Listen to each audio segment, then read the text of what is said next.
and it's quite extensive. So I put the whole book together and I said, here you are. But it's almost completed now, and soon we'll be able to have it published. What was the name of the book? The name of the book is... You have a picture of this is a picture.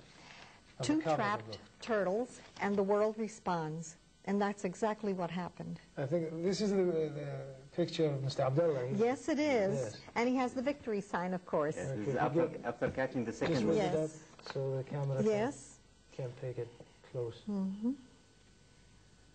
If we have. And why did you call it the book that name? Because that's exactly what everybody referred to it. When they asked the diving team through internet and email, they always called them the two trapped turtles.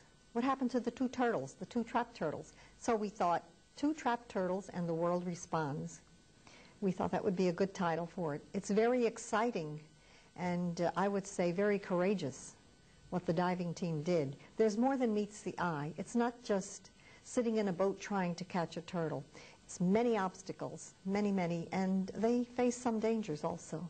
But they were brave, courageous, and they would not give up until the job was successfully completed. What were the chapters of the book?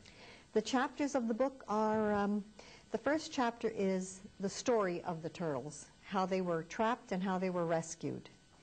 Then there's another chapter which gives information about turtles. Not too many people are informed, and including myself, until we did the research. There's so much to know about turtles, and we thought we'd let the public know something about them and why they are important and why they should have been rescued.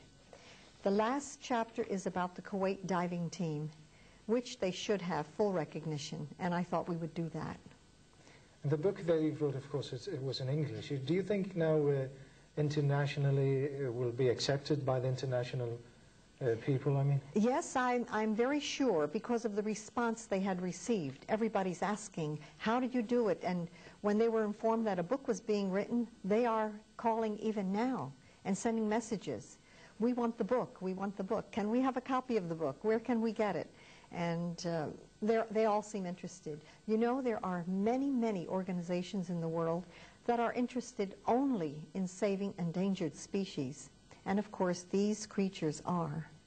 And there are so few of them left. All sea turtles are endangered. And I think it's a very high note for Kuwait to know that their own diving team saved 2 of them. You've met with some of the Kuwaitis of concern, or they are officials about the Kuwaiti environmental protection. Yes. Now, how do you compare or rate those with the other international protection council in the world? I think Kuwait and their council rates very highly because they are concerned about the environmental concerns. And as you know, the planet is fragile, so everyone has to do their part. And I think the Kuwait Environment Protection Council, under the ruling of Dr. What is his name again? Dr. Abdullah Al-Fadhel, and also Dr. Mahmoud Yusuf. I think they're doing a great job. They're right on top of it. They're right on top of every problem. They're doing a great job.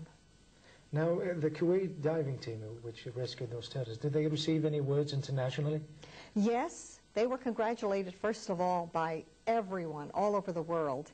And of course, they were highly recommended and commended by the United Nations. They have received an award.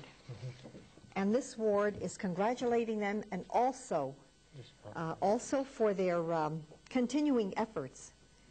You see, the work of the diving team just doesn't stop now that they have rescued the turtles. They're also doing other work, like clearing the sea bottom and constructing artificial reefs, and doing so much for the environment. And this award was received for the commemoration. It said, we, the People's 50 Committees, awarded to the Marine Environment Amateurs Association recognition of your contribution to creating common unity, Friends of the United Nations. Yes, that's a very valuable award. This is a special program celebrating the 50 years of the United Nations. They made a special program to award all the organizations that are not governmental or profit. Yes. They're all non-profit. So they choose the team as one of the organizations, and for their continuous job. To get this award, you have to continue doing things, not for one project and you finish. So that's why, since the team started in 1991 until now, we have not stopped doing anything. We always do stuff. If we have any project, we make projects. We help, we educate, we teach, and that's why we have received the award. Yes, and we must also mention that from the time the group was organized until today, it has grown not only in number, in membership, but they have grown in so many things. They may have a number of the members working on one project and so many working on another. They have a photography unit, they have a computer center and internet, and they have a workshop.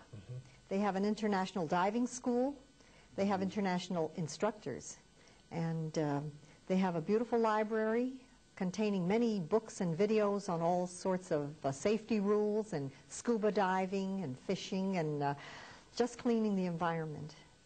And it's really helping a lot. Now for the Kuwait diving team, do you have any training sessions that will come in the future? Like, for instance, you go to the States or you go to Europe to have training for this? Or just Kuwait? Yeah, to get a certificate for scuba diving, the first license you have to get is open water, which is the first class. And this is when you get this license, you can scuba dive anywhere in the world. Say if you go to Egypt or you go to the States and you want to dive, you cannot rent the diving equipment without this license. So it's like a driving license. Exactly, exactly. It's like a driving license. Yeah, we give that. We have 3 or 4 instructors, international diving instructors, who could give you a license where you can dive anywhere in the world. And the open water license, the course takes only maybe a week or 2 weeks, and then you are qualified to dive. This license, you take it from which country? I mean, the headquarters. There are many different schools in the world. I see. Well-known schools. There are 2 in the States. PADI, which is a good school, PADI and NAWI, and there is a French school which is called CIMAS, and there's a British school which is called Aqua Club or something like that.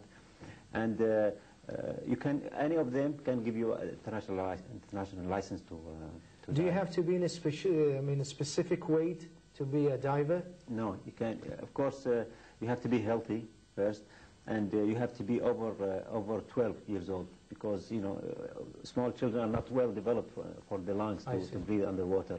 Yeah, but if you are over 12 and you are healthy, you can take, it doesn't matter.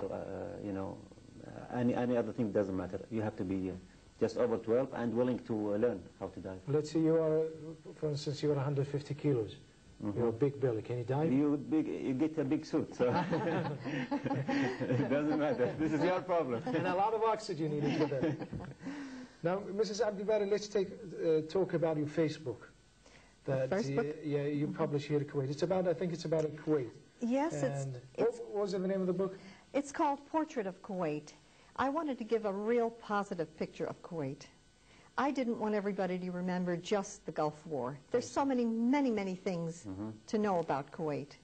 And I was very pleased when I was invited in the United States, in my home, to speak at the many schools and clubs to talk about Kuwait.